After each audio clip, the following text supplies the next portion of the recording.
Hi everyone, my name is Paul, and today I'm going to be doing unboxings and overviews of two Corsair cases. These are 600Ts, and there's a few different 600Ts that are out there, so just to be more specific, on my left is the CC600TM. That's the model number for this one. It is black and gray, the Corsair Graphite series, and it has a side panel that I will show you once I get out of the box. We also have the CC600T WM-WHT, which is the white version, and this comes with both a mesh side panel as well as a windowed side panel. And a quick rundown of specs. These are 23.3 inches by 10.4 by 20 inches. They are steel structure with molded ABS plastic. This one again is graphite gray and black. Actually, we have a gray-black one and a white one.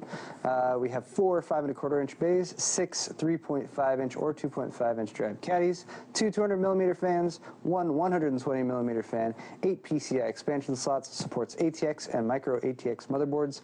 We have 2 USB 2.0 ports, even though it says 4. We also have USB 3.0. I'm sorry, no, we do have 4 USB 2.0 ports. I'm thinking of the 650. 4 USB 2.0 ports, 1 USB 3.0 port, 1 FireWire, 1 headphone, 1 mic, and a 4-channel fan controller. And now we have unboxed, so I messed that up. That's all right. Here's the gray and black one, and there's the white one. Let's get out the Lazy Susan. So here's a look at our gray case, and I'm going to just quickly spin it around while I talk about the features. And I know I talk about this a lot, but I love dust filters, especially when they're easily removable. So here on the front, we have a dust filter. It pops easily on and off. Behind that, we have our first 200mm fan. That is an LED fan as well. The dust filter easily removes and reattaches just like that. We also have lots of tape or plastic around here to protect the case. I'm not going to remove all of this because it's really all in here, but just bear that in mind as far as the look of it right now. Here are our 4 5¼ inch bays up on the front. The entire thing is mesh grill, so it has plenty of airflow. Here on the left side of the case, we can see that it attaches with these handles here, and for the 600T second run version, they actually have this nice grill here. You can mount up to 4 120mm fans right to that mesh grill. Around here on the back, we can see, well, the back of the case. There's our 120mm exhaust fan, knockout for inputs and outputs, a couple grommets here for water cooling hoses or for routing cables. We have 1, 2, 3, 4, 5, 6, 7, 8 PCI Express slots there. One of these has a little knockout there for routing a cable because you probably will want to do that for your USB 3.0 pass-through. Power supply mount is down there at the bottom. Here's the opposite side of the case, pretty simple on this side, but again we have the latches up here for easy removal. While I'm back here, I can talk about our cable management area. So plenty of space here behind the motherboard for cable management. We can see a few of our wires. This little grip of wires up here is for the fan controller that's up on top of the case. You got your Molex plug. Really big CPU knockout here for the back plate of an aftermarket CPU heatsink fan. Plenty of grommeted holes here for cable management, both for the power supply as well as all up and down the motherboard, as well as even for your optical bays up there. Here are all your front panel cables. They're currently wired back up here to make the inside look nicer, but you got your HD audio, 1394 front panel, and a couple of USB ports. Also AC97 audio. Here is the business end of your 3.5 inch bays. That's where you'll do the connecting. And let me just put that back on so we can go, hey, we're back to the front. And next up, let's take a closer look at the top of the case. First off, we have our 4 USB 2.0 ports right there. We also have a headphone and a microphone jack. We have our fan controller knob right there, which you turn to control your fan speeds that are connected to that controller.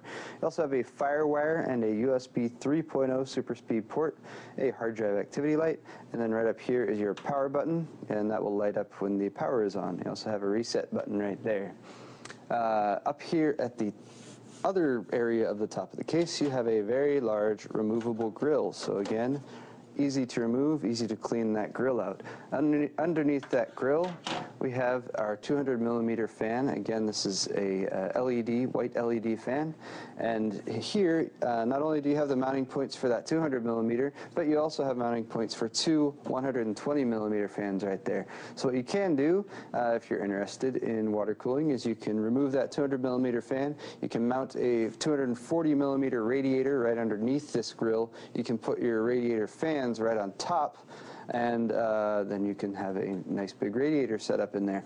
You also have a barrel lock right there, and that will lock the side panel of the case so it can't be opened. And here's a look at the bottom of the case before we move on to the interior. We can see some very large size rubberized feet for the case. That's to protect the surface you have it set on, as well as to reduce vibration.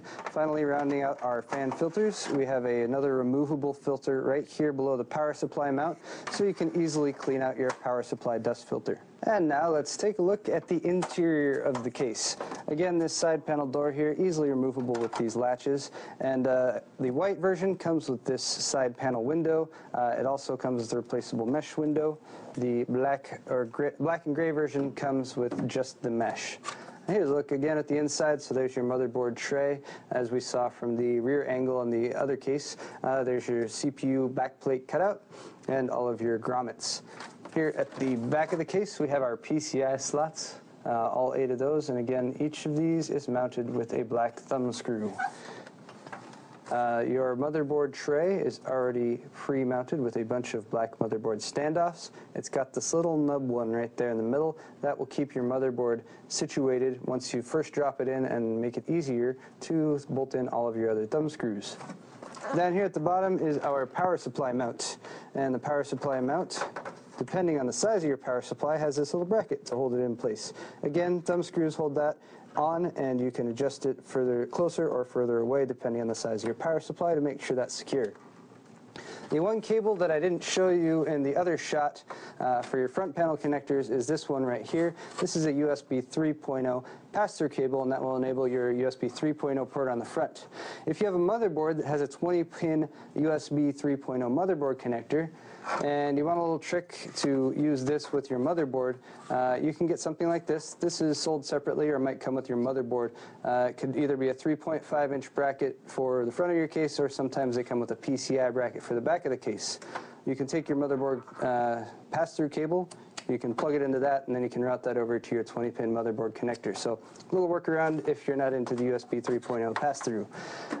Next up, we have our 5 1/4-inch bays up here. Once again, there are 4 of them, and all of them have a toolless mounting system. Just push and pull to lock those drives in. Oh, I also like to show this stuff, because when you're removing 5 1/4-inch front panels, that can often be kind of a pain depending on your case. This just has a couple prongs right there that you squeeze to pop those off or back on quite easily, just like that.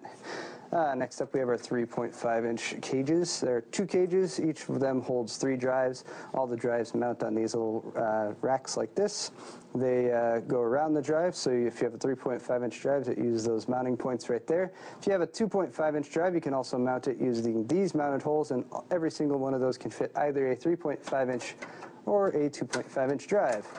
This upper cage is also removable. So again, we have a couple thumb screws here, which I'm going to quickly remove.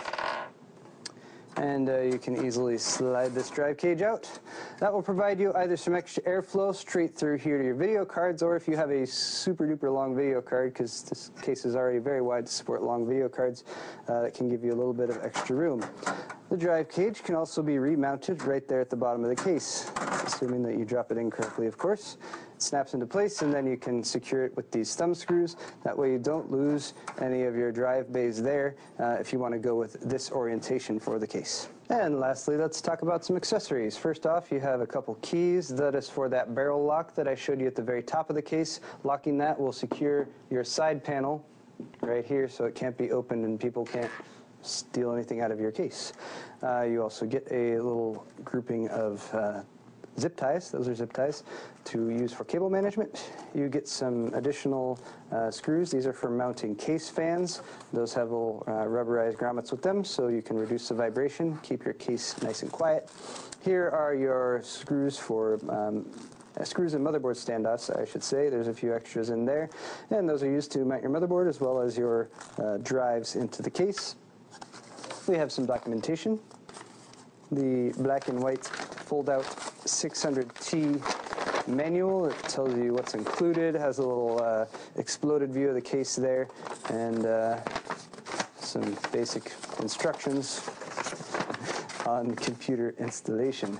You get a Corsair Solutions Guide with some additional Corsair stuff that you might be interested in, and a warning here that Corsair would like to work directly with you. If you have any problems with the case, you can contact them for RMA service or that sort of thing. Finally, one last bit of accessory here. This only comes with the white version of the case. What else is in there? Oh yes, we have screws. Only comes with the white version of the case.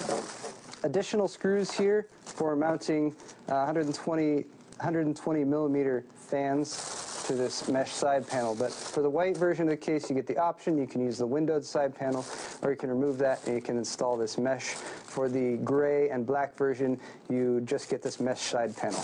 And that's going to wrap it up for today's unboxing and overview. Again, this has been the Corsair Graphite Series 600T cases, the white version on my left and the gray and black version on my right.